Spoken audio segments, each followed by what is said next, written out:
히브리서 11장을 통하여 믿음에 대한 가르침. 믿음은 언제나 눈에 보이지 않는 것에 관하여 행사하되 감각이나 우리 인간의 이성에 쉽게 흔들리지 않는 것을 말씀을 해 주었습니다. 그리고 믿음의 시작은 제사를 통해서임을 아벨을 통해서 우리에게 보여주었고, 믿음의 삶은 하나님을 기쁘시게 하는 것, 즉 그와 동행하는 것이라는 것을 에녹을 통하여서 우리가 보았습니다. 그리고 그 믿음의 역사는 하나님을 경외하며 순종하고 나갈 때 일어나는 것임을 우리가 지난 시간에 노아의 말씀을 통해서 살펴보았습니다.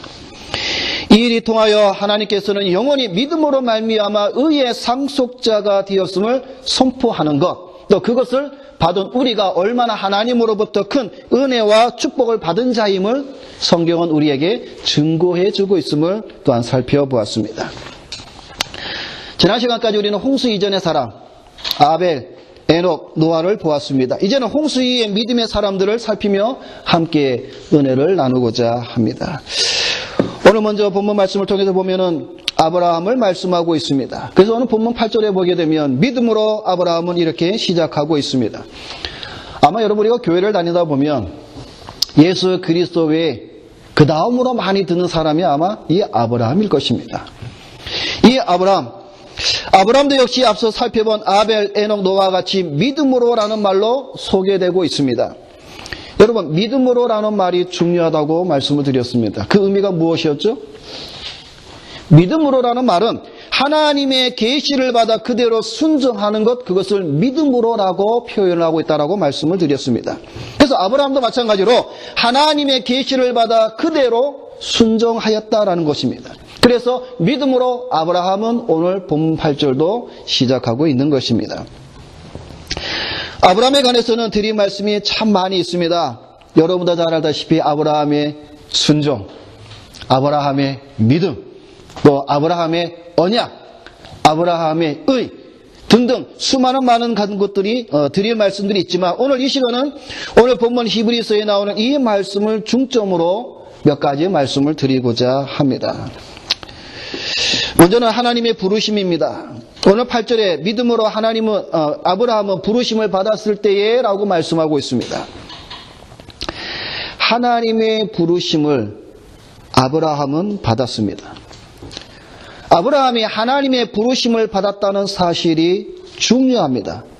하나님의 부르심을 받았다는 말씀이 바로 앞서 말씀을 드린 대로 하나님의 계시를 받았다는 말씀입니다. 아브라함은 무작정 순종한 것이 아니라 하나님의 부르심, 즉 계시를 받고 그 계시의 말씀에 순종하였다라는 사실을 우리가 인식하고 있어야 됩니다. 여기서 우리는 잠시 아브라함의 배경을 살펴보도록 하겠습니다. 여러분, 우리 여호수아 2장을 한번 보겠습니다. 구약성경 여호수아 2장입니다.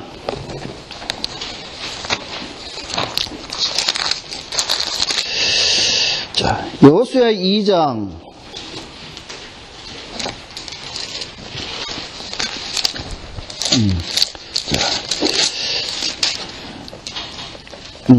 자, 여호수아 2장이 아니라 24장, 여호수아 24장 2절입니다.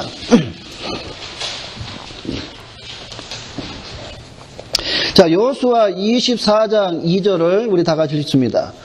여호수아가 모든 백성에게 이르되 이스라엘의 하나님 여호와께서 이같이 말씀하시기를 옛적에 너희의 조상들 곧 아브라함의 아버지 나홀의 아버지 데라가 강 저쪽에 거주하여 다른 신들을 섬겼으나 라고 말씀하고 있습니다. 자, 아브라함의 집안은 다른 신들을 섬기는 집안이었습니다. 한마디로 말하면 우상을 섬기는 집안에서 아브라함은 자랐습니다. 아브라함 위로는 두 형이 있었습니다. 첫째가 하란이고 둘째가 나홀이고 세 번째가 이 아브라함입니다. 자, 아브라함은 우상을 섬기는 집안에서 태어나서 자랐습니다. 그런데 이사야는 이 아브라함에 대해서 하나님께서 어떻게 부르셨는지 말씀하고 있습니다. 우리 이사야서 51장을 보겠습니다. 이사야서 51장.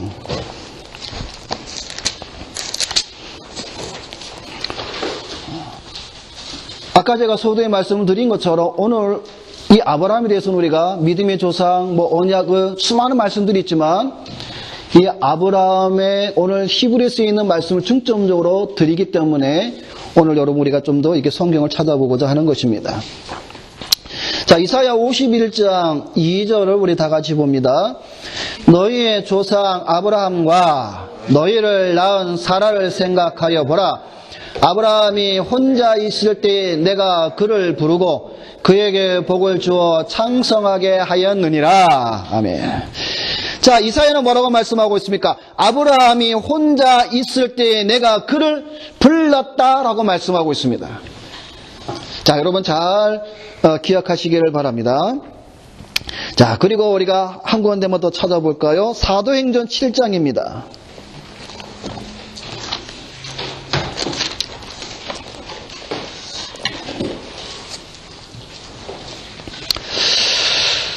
자, 사도행전, 신약성경 사도행전 7장 1절부터 4절까지 우리 다 같이 읽어볼까요? 대제사장이 이르되 이것이 사실이냐? 스데반이 이르되 여러분 부영들이여 들으소서.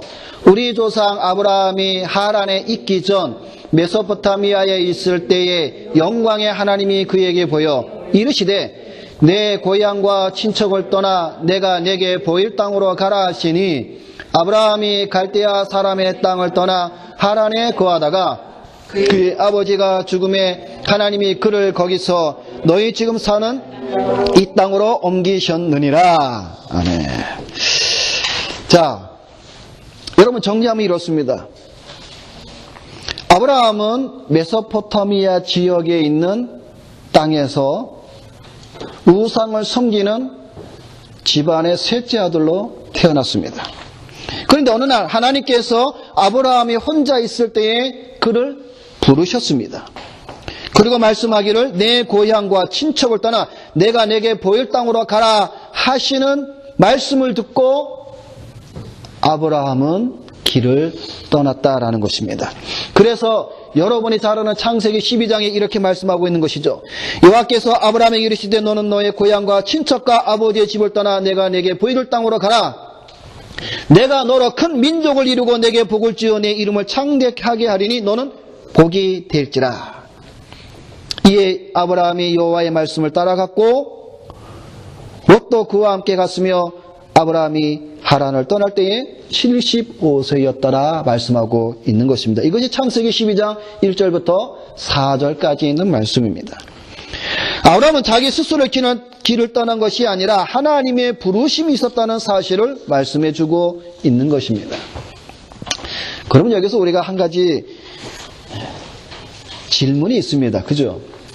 하나님은 왜 그의 아버지 데라나 그의 형제인 하란이나 나홀은 부르지 않고 왜 아브라함을 불렀을까요?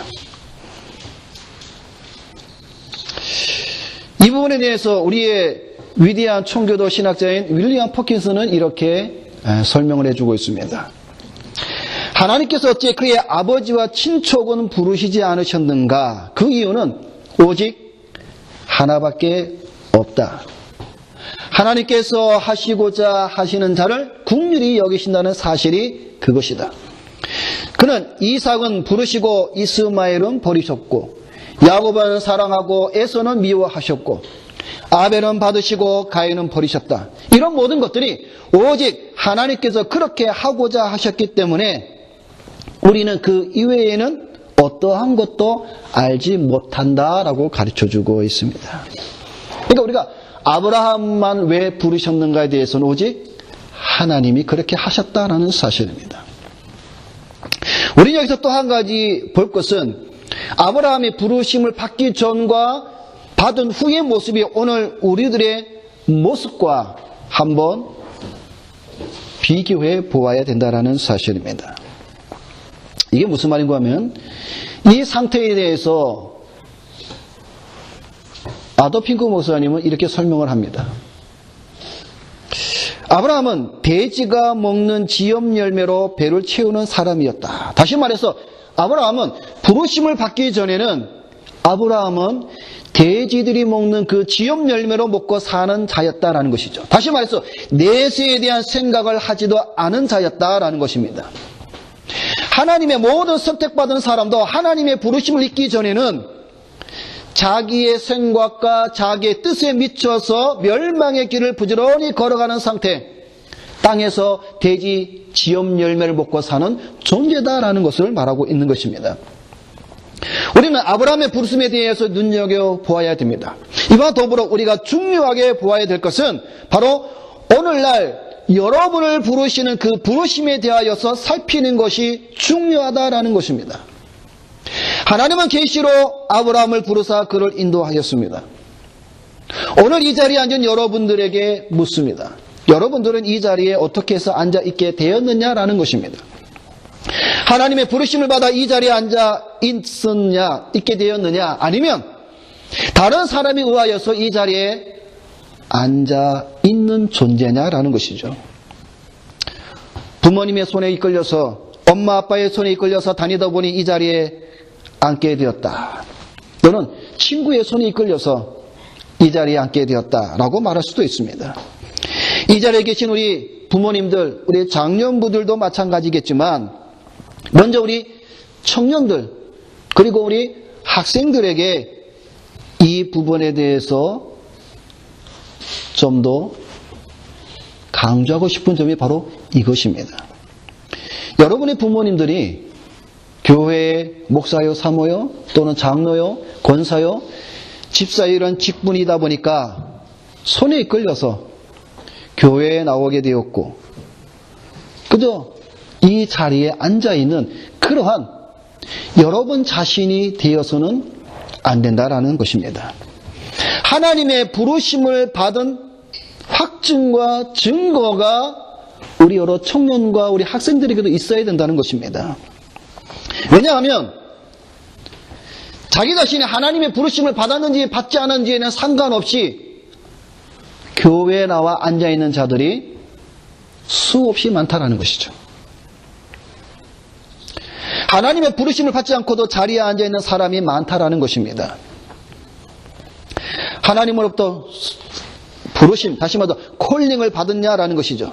근데 여러분, 오늘날 이 교회가 얼마나 엉망진창이 되었냐면, 콜링을 받았습니까? 라고 질문을 드리며 많은 사람들은 오해하기를 목사로, 전도사로, 선교사로 콜링을 받았느냐라고 많은 사람들이 오해를 합니다. 그건 아닙니다, 여러분. 여러분이 하나님으로부터 부르심을 받았냐라는 이 질문은 유효하게 하나님의 부르심을 받았느냐라는 말입니다. 부르심이 없는 자들은 왕의 잔치에 예복을 입지 않는 자와 같습니다. 부르심을 받지 않는 자들은 존 버년의 철로역정에서 마지막 천국 문화까지 간 헛된 소망의 배를 타고 요단강을 건넌 무지와 같은 자입니다. 부르심에 대한 확신이 없는 자면 그에게는 아무런 유익이 없다라는 것입니다. 특히 여러분들에게 오늘 이 시간에 우리 청년들과 우리 학생들에게 이 말씀을 드리는 이유는 이삭과 야곱과 같이 되어야 하기 때문입니다. 무슨 말인가 하면 이삭과 야곱은 단순히 아버지 아브라함이 의의 약속을 받은 자이기 때문에 그 자녀들은, 다시 말해서 아브라함에게 있어서 아들 이삭, 이삭에게 있어서 아들 야곱이 자동으로 그 의의 상속자, 후속자가 되었다라는 것이 아니라는 것입니다. 그들은 각기 하나님으로부터 직접 자기들이 그 약속을 받은 자라고 성경은 증거하고 있습니다. 오늘 본문 말씀 히브리서 11장 9절에 뭐라고 말씀하고 있습니까? 하반절에 보게 되면 동일한 약속을 유업으로 함께 받은 이삭 및 야곱과 더불어 장막에 거하였으니라고 말씀하고 있습니다. 다시 말하면 이삭과 야곱도 동일한 약속을 아브라함과 같이 각기 받았음을 말씀하고 있는 것입니다. 그렇기 때문에 오늘 이 자리에 앉은 우리 청년들과 우리 학생들은 부모가 언약의 약속을 받았다 할지라도 여러분들이 스스로 그 부모와 같이 동일하게 하나님으로부터 그 언약의 약속을 받아야 합니다. 부르심을 받아야 된다는 것이죠.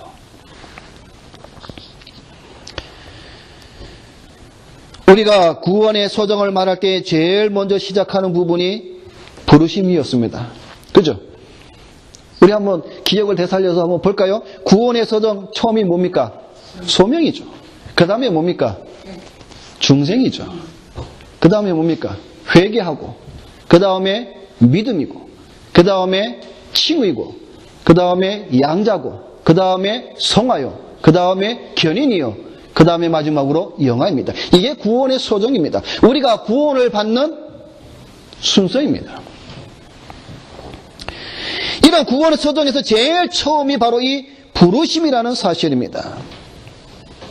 이 유효한, 즉 효과적인 부르심으로 말미암아 여러분들이 이 자리에 나와 있는지 아닌지에 대한 자기의 자신에 대한 확신이나 체험이 없는 상태에서 그냥 나와 있는지, 여기에 대해서 여러분들은 심각하게 생각을 해봐야 됩니다. 이런 것이 없다면 여러분, 우리의 신앙은 사실 종교입니다. 종교. 이방 종교와 다를 바가 없습니다. 그저 나와서 신에게 제물을 바치고 기도 응답받고 세상에서 편하게 사는 종교와 다를 바가 없습니다. 여러분, 이 질문은 중요합니다. 특히 우리 학생들, 청년들 정말 여러분의 삶에서도 정말 중요한 질문입니다. 과연 나는 하나님으로부터 부르심을 받은 자인가? 왜냐하면 죽고 사는 문제가 달려있기 때문에 그렇습니다. 만약 여러분의 부르심에 대한 확신이 없다면 정말 진지하게 하나님 앞에 엎드려야 합니다. 마음을 찢으며 애통해야 되는 것이죠. 하나님께서 아브라함에게 나타나시고 아브라함을 부르신 일은 바로 중생할 때 영혼 속에서 일어나는 은혜의 이적을 지금 보여주고 있는 것입니다.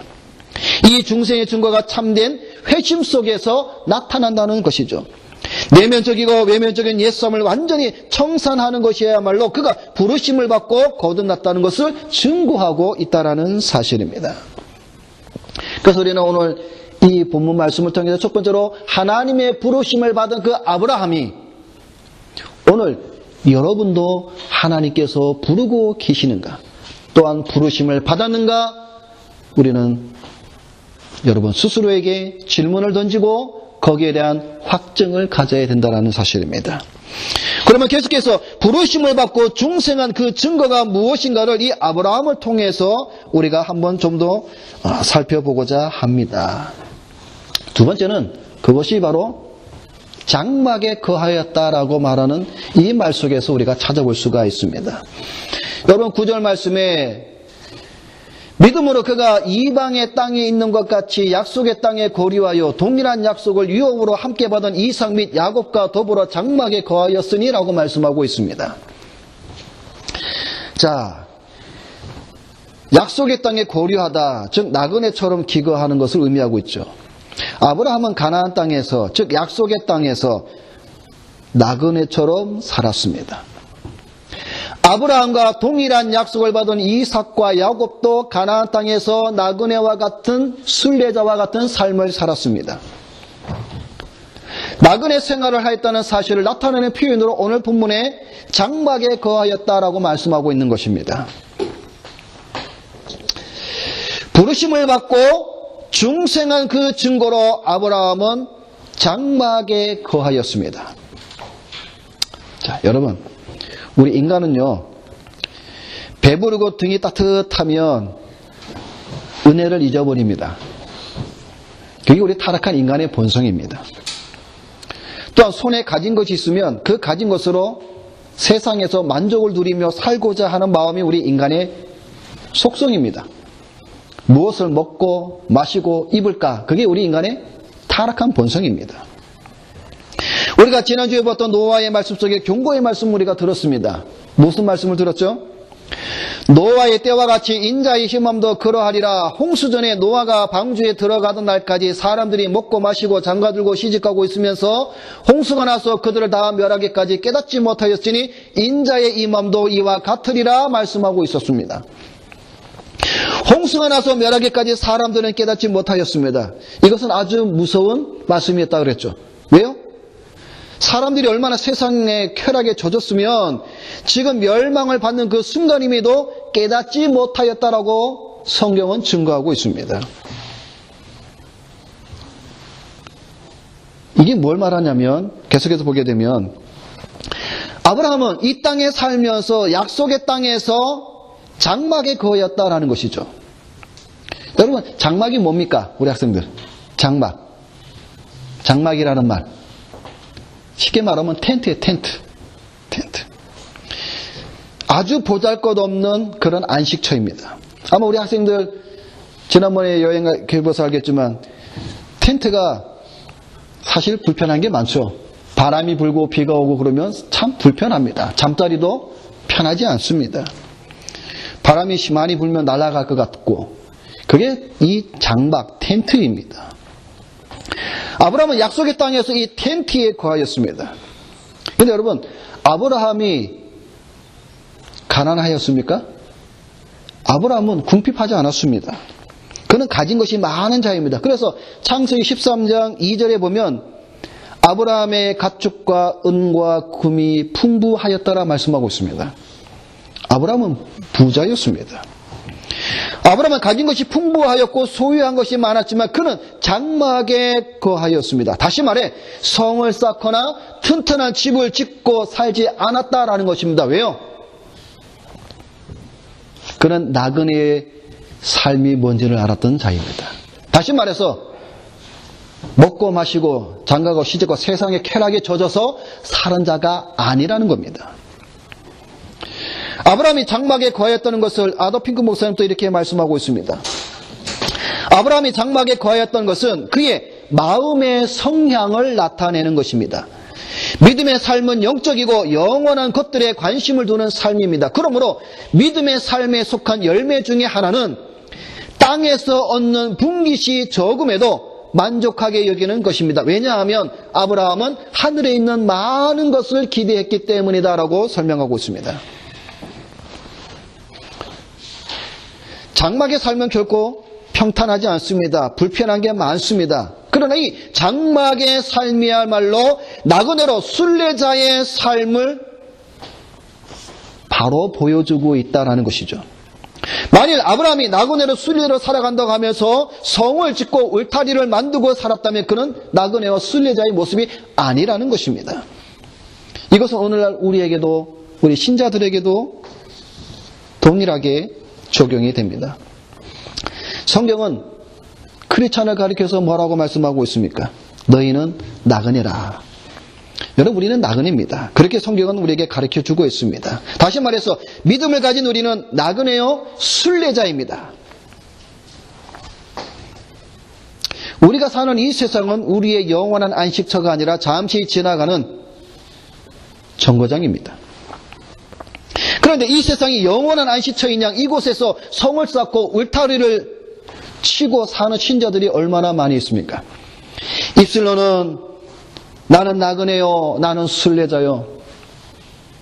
찬양으로는 나그네와 같은 삶이라 찬양을 합니다. 그러나 실상은 어떻습니까? 이 땅의 거주민처럼 살아가는 신자들이 너무나 많다라는 것입니다. 심령이 가난한 자는 복이 있나니 천국이 저희 것임이라는 말씀을 여러분은 들으십시오. 귀를 열고 들으십시오. 세상의 것을 많이 가진 자는 심령이 가난하지 않습니다. 늘 마음이 분주합니다. 그것을 지키고 가꾸고 이리저리 정신이 없습니다. 그러다 보니 심령이 가난해질 수가 없습니다. 오히려 더 온갖 것으로 심령에 가득 차 그 심령이 무겁습니다. 여러분, 세상에서 두려움을 제일 많이 가지고 사는 자들이 누구입니까? 많이 가진 자들이죠. 많이 가진 자들은 자기가 가진 그것이 빼앗기지는 않을까, 잃어버리지는 않을까, 도둑맞지는 않을까 두려워합니다. 심지어는 가장 무서운 죽음을 두려워합니다. 왜일까요? 죽으면 빈손으로 가기 때문에 그렇죠. 내가 어떻게 그것을 모았는데 두렵습니다. 그래서 여러분, 많이 가진 자들은요, 죽음을 무서워합니다.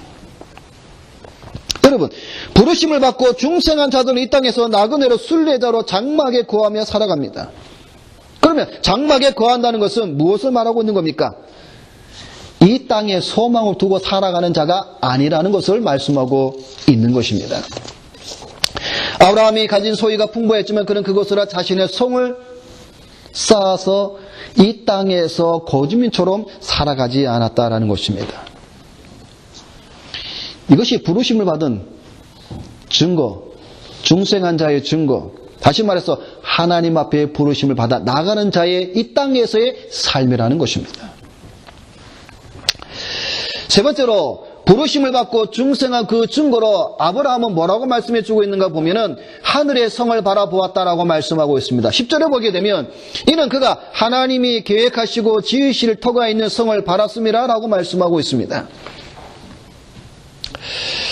아브라함이 하나님의 약속을 끝까지 참고 기다리며 믿음의 인내를 할 수 있었던 이유가 무엇인지를 밝혀주고 있습니다. 여기 지으실 터가 있는 여기서 이 터는 기초를 의미합니다. 다시 말해서 터가 있는 성, 이것은 바로 우리가 방금 보았던 9절에 있는 장막과 상반되는 표현입니다. 이 장막은 터를 필요로 하지 않는 이동하기 쉬운 임시 거처인 반면에 터가 있는 성은 한 곳에 고정되었고 안정되었고 튼튼함을 우리에게 보여주고 있습니다. 다시 말해서 여러분, 오늘 이 히브리서의 이 본문의 이 아브라함의 말씀을 여러분 보면서 여러분이 생각할 것은 뭐냐면, 아브라함은 하나님의 부르심을 받았을 때에 장막과 터가 있는 성, 이 두 가지를 기구해하면서 오늘 본문의 말씀을 보아야 히브리서 11장에서 말씀하고 있는 믿음은 바라는 것들에 보이지 않는 것들의 증거라는 대한 그 말씀에 대한 설명을 여기서 여러분들이 이해할 수가 있다는 것입니다. 이 터가 있는 성은 지상에 있는 땅에 있는 어떤 성을 가리키는 것이 아닙니다. 진동하지 않고 장차올 영원한 하늘 도성을 말씀하고 있습니다. 그래서 아브라함은 하나님이 계획하시고 지으실 터가 있는 성을 바라보았다라고 말씀하고 있는 것입니다. 다시 말해서 아브라함은 자신의 그 유산, 분깃, 이 모든 것들이 자기의 소유가 땅에 있지 아니하고 하늘에 있음을 보았다라는 것입니다. 근데 여러분, 이 하늘의 성은 믿음으로만 보인다라는 사실입니다. 믿음으로만 보인다는 것이죠. 또한 이 성은 믿음으로만 보이는데 더 나아가서 이 성을 바라보고 나아가는 길은 결코 평탄한 길이 아니라는 것이죠. 넓은 길이 아니라는 겁니다. 좁고 협착합니다. 어려움과 고난이 있습니다. 그래서 여러분, 창세기를 통해서 볼 때에 아브라함의 삶은 결코 평탄하지는 않았습니다. 어려움과 위험한 일도 있었습니다. 그럼에도 그는 보이지 않는 하늘의 성을 믿음으로 바라보며 나아갔다라는 사실이죠. 그래서 사도 바울은 우리에게 이렇게 위로하며 권면하고 있습니다. 고린도서 4장의 말씀에 보면 우리가 잠시 받는 환난에 경한 것이 지극히 크고 영원한 영광에 중한 것을 우리에게 이루게 함이니 우리가 주목하는 것은 보이는 것이 아니요 보이지 않는 것이니 보이는 것은 잠깐이요 보이지 않는 것은 영원함이라 말씀하고 있는 것입니다. 여러분, 하늘의 성을 보았습니까? 하늘의 성, 다시 말해서 아브라함이 보았던 그 하늘의 성, 그것을 우리가 보았느냐? 그 성을 바라보고 오늘 우리가 믿음의 경주를 하고 있느냐? 우리는 물어보아야 됩니다. 하늘의 성을 보지 못하고 땅에서 나그네로 순례자로 살아간다는 것은 어불성설입니다. 여러분, 내가 가야 될 곳이 없는데 어떻게 이 땅에서 나그네로 순례자로 살 수가 있겠습니까? 결코 그럴 수가 없습니다.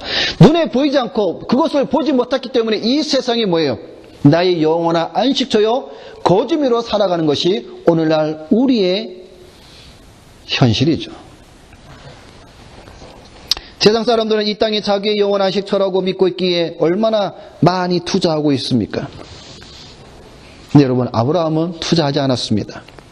언제든지 떠날 준비가 되었고 버릴 준비가 되었습니다. 그게 나그네입니다, 여러분.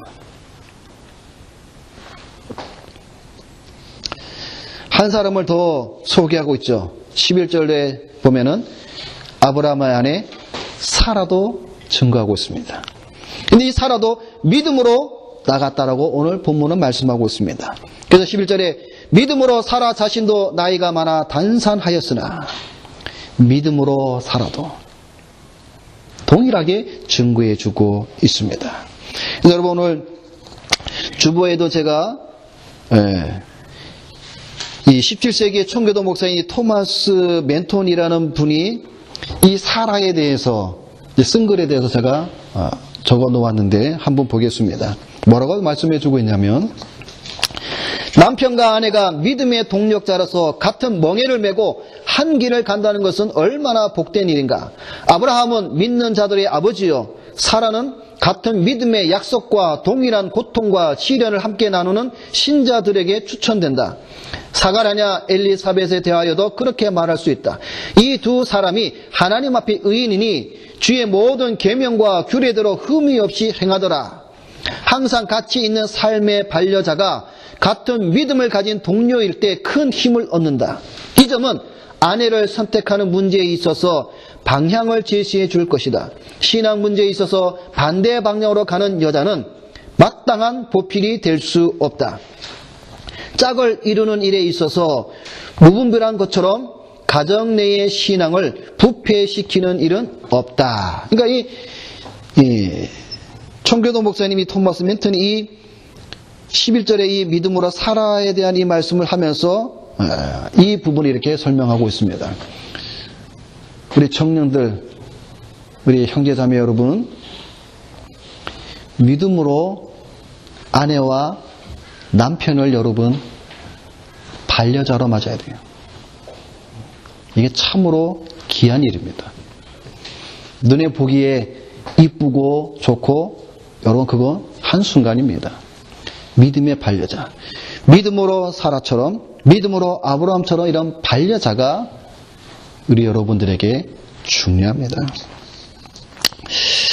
말씀을 읽도록 하겠습니다. 오늘 이 아브라함과 사라의 본문의 8절부터 12절 말씀, 믿음으로 부르심을 받은 아브라함은 순종하여 그 길을 떠났고 갈 바를 알지 못하였지만 그는 계시를 듣고 나갔다는 사실을 우리는 기억을 해야 될 것입니다. 마찬가지로 사라도 믿음으로 증거를 받았습니다. 오늘 여러분도 믿음으로 부르심을 받아 순종하며 나가는 증거를 받는 자가 복된 자임을 여러분이 아시기를 바랍니다. 장막에 거하는 자로 나그네와 순례자의 삶으로 하늘의 성을 바라보는 자가 참으로 복되다는 것이죠. 심판을 받은 이 땅에 소망을 두는 것이 아니라 영원한 안식처, 참된 안식처인 하늘의 성을 바라보고 나가는 우리 다윗의 교회 성도들이 되시기를 주님의 이름으로 부탁을 드립니다. 기도하겠습니다.